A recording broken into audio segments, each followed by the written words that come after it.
तो सबसे पहले उससे अपनापन होने की आवश्यकता है। अगर हम इष्ट और गुरु से अपनापन करना चाहते हैं तो पहले उनकी आज्ञा पालन करने से ही अपनापन होता है। बात हम समझ लें। अभी आपने कहा गुरुर ब्रह्मा, गुरु ब्रह्मा है।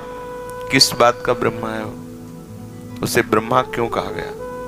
गुरुर विष्णु, गुरुर देव महेश्वरा, और गुरु साक्षात पर ब्रह्म तस्मै श्री गुरुवे नमः। बोले गुरु ब्रह्मा है। ब्रह्मा का कार्य है सृजन करना। गुरु अपने शरणागत के हृदय में अपने भागवतिक सद्गुणों का जो उसने अनुभव किया है वो सृजन करता है। उसके हृदय में सद्गुणों की सृष्टि प्रकट करता है। गुरु भगवान विष्णु है। विष्णु भगवान का कार्य है सृष्टि का पालन। तो जो सद्गुणों की अंदर सृष्टि गुरुदेव ने आज्ञा उपदेश के द्वारा प्रकट की, उसी का वो पोषण भी करता है अपनी कृपा दृष्टि से। सावधानी पूर्वक शिष्य को किस तरह से उस वस्तु का बोध होगा, इस तरह उसका पोषण भी करता है। और गुरु महेश्वरा, महेश्वर का कार्य है विनाश करना, इस सृष्टि का लय करना। गुरुदेव शिष्य के समस्त दुर्गुणों का विनाश करते हैं। तब गुरु का जो स्वरूप है साक्षात पर ब्रह्म, तो वो अनुभव में आ जाता है। ऐसे मैं गुरुदेव भगवान को नमस्कार करता हूं। हम सबसे पहले अपने को खाली कर दें। ना हम योग जानते हैं, ना हम ज्ञान जानते हैं, ना हम भक्ति जानते हैं। आप हमको जिस तरह से भगवत तत्व का बोध हो, भगवत प्रेम प्राप्त हो, वो हमें मार्ग बता दीजिए। आप कहूं बस इतना है, आप मुझे अब बताइए कि कैसे आप मेरे ध्यान में आवे, कैसे आप मेरे जीवन में समाये।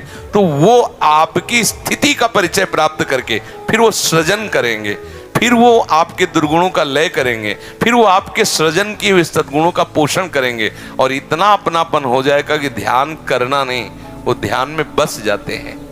हृदय में मूर्ति बस गई गुरु जी की। उठते बैठते जागते चलते फिरते सोते खाते हर समय वो समाया हुआ गुरु। असली ध्यान वही है जो एक क्षण के लिए भी ना हटे। कुछ क्षण के लिए ध्यान का प्रयास किया गया, फिर वही प्रकृति में स्थित, उसे ध्यान नहीं कहते। हर समय ध्यान। कैसा ध्यान? चित्त वृत्ति एक क्षण के लिए भी ना हटे। अभ्यास योग युक्तेन चेतसा नान्यगामिना। हमारी चित्त की वृत्ति और कहीं जाए ही ना, अपने आराध्य देव में स्थित हो जाए, इसे ही ध्यान कहते हैं। अब इसके लिए प्रारंभ होता है भजन।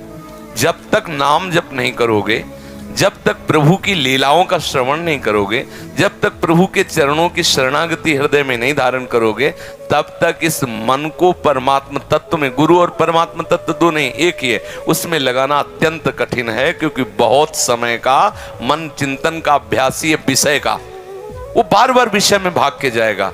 आप जब तक नाम जप नहीं करेंगे, अन्य की वार्ता अलग है। और नाम रूप को घसीट लाता है। अब जैसे आपने हमें देखा और आप हमारा परिचय नहीं जानते, तो आप देखने पर भी नहीं जान पाएंगे। और आपने जान लिया कि इनका नाम प्रेमानंद है, तो आप कहीं भी कोई बोलेगा प्रेमानंद, तो ये झांकी आ जाएगी, वो वृंदावन वाले प्रेमानंद। वो आप रूप आ गया। कौन लाया रूप? नाम लाया ना, नाम ही तो। ऐसे हम आपके साथ बने रहे, आप नहीं जान पाओगे कौन है।